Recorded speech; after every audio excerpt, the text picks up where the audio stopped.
Class 12 semester 3 তোমাদের প্রাকৃতিক ভূগোলের যে পঞ্চম অধ্যায়টি আছে অর্থাৎ প্রাকৃতিক ভূগোলের একদম শেষ চ্যাপ্টার জীবমণ্ডল, সেখান থেকে প্রচুর এমসিকিউ আলোচনা করা হয়েছে, যেগুলো সিম্পল বা বেসিক টাইপের এমসিকিউ।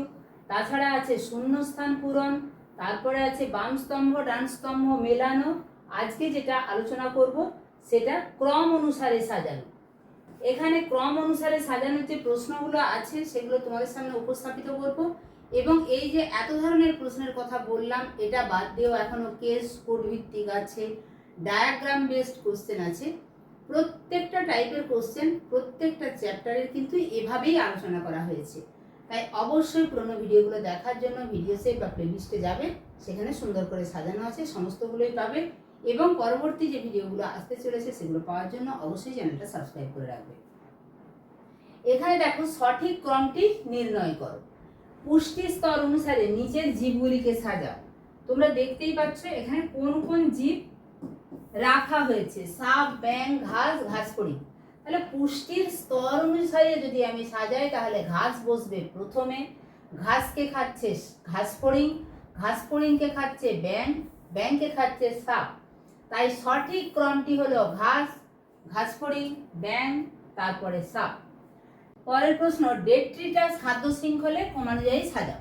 এখানে নিমাটোডস আছে, ব্যাকটেরিয়া আছে, মাছ আছে, লাল ম্যানগ্রোভের পাতা। অবশ্যই আগে উৎপাদক যাবে, অর্থাৎ লাল ম্যানগ্রোভের পাতা প্রথমে, তাকে খাচ্ছে ব্যাকটেরিয়া, ব্যাকটেরিয়াকে খাচ্ছে নিমাটোডস, নিমাটোডসকে খাচ্ছে মাছ। অর্থাৎ ডেট্রিটাস খাদ্য শৃঙ্খলে এই ডি অপশনটি সঠিক।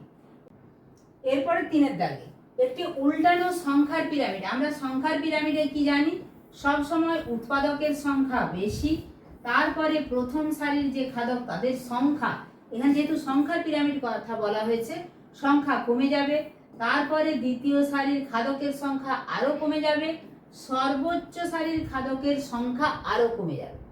কিন্তু সেটা না হয়ে উল্টানো হয়, অর্থাৎ এখানে পাখি আছে, বিয়োজক আছে, বট গাছ আছে, নিচের সংখ্যাটা হবে সবচেয়ে কম, তারপরে এখানে যেমন সবচেয়ে বেশি ছিল তারপরে আস্তে আস্তে কমেছিল, এখানে সবচেয়ে বেশি না হয়ে নিচে হবে সবচেয়ে কম।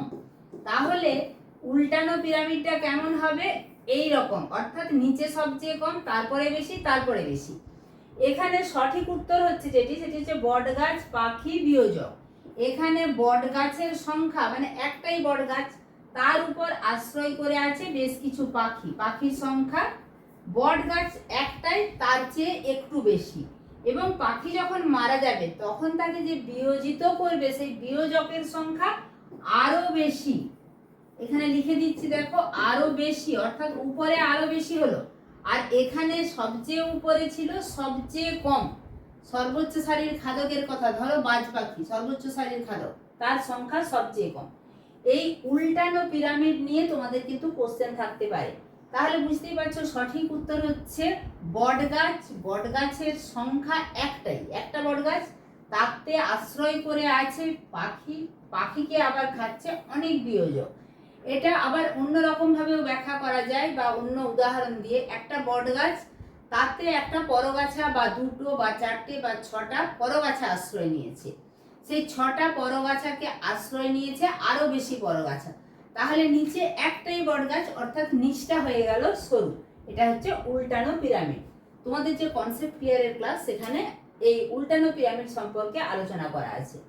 এরপরে বাস্তুতন্ত্রের উৎপাদক থেকে যথাক্রমে প্রথম, দ্বিতীয়, তৃতীয় শ্রেণীর খাদকের দেহের শক্তির পরিমাণ, এই যে 68.6, 686, 6.86, 0.686, এখানে আমরা বুঝতেই পারছি যে সালোক সংশ্লেষের সময় যেটা তৈরি হয় 686 কিলো ক্যালোরি পার গ্রাম, এইটা উৎপাদক, সেখান থেকে প্রতিটা খাদকের দেহে 10% হারে কমে যাবে।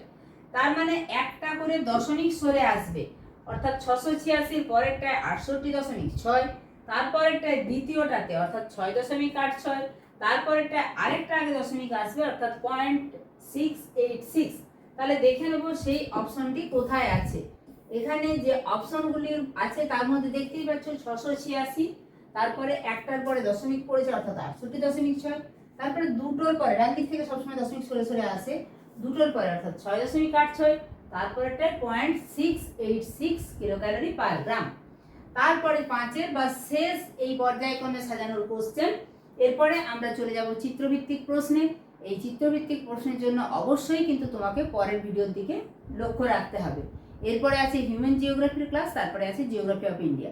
জিওগ্রাফি অফ ইন্ডিয়া তোমরা আগে পড়েছো, তাই বেশি সময় লাগবে না। হিউম্যান জিওগ্রাফিটা অবশ্যই একটু সময় নিয়ে ধরে ধরে পড়াবো, তাই আবারও বলছি চ্যানেলটা সাবস্ক্রাইব করে প্রত্যেকটা ক্লাস দেখতে থাকো। শক্তি প্রবাহের সর্বজনীন মডেল অনুসারে নিচের কোনটি সঠিক ক্রম?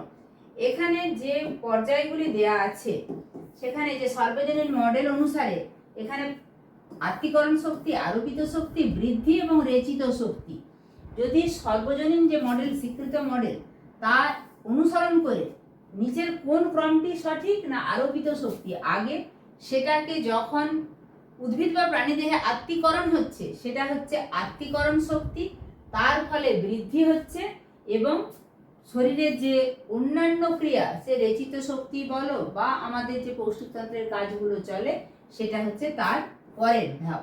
তাহলে সার্বজনীন মডেল অনুসারে প্রথমে আরোপিত শক্তি, তারপরে আত্তীকরণ শক্তি, তারপরে বৃদ্ধি, তারপরে রেচিত শক্তি।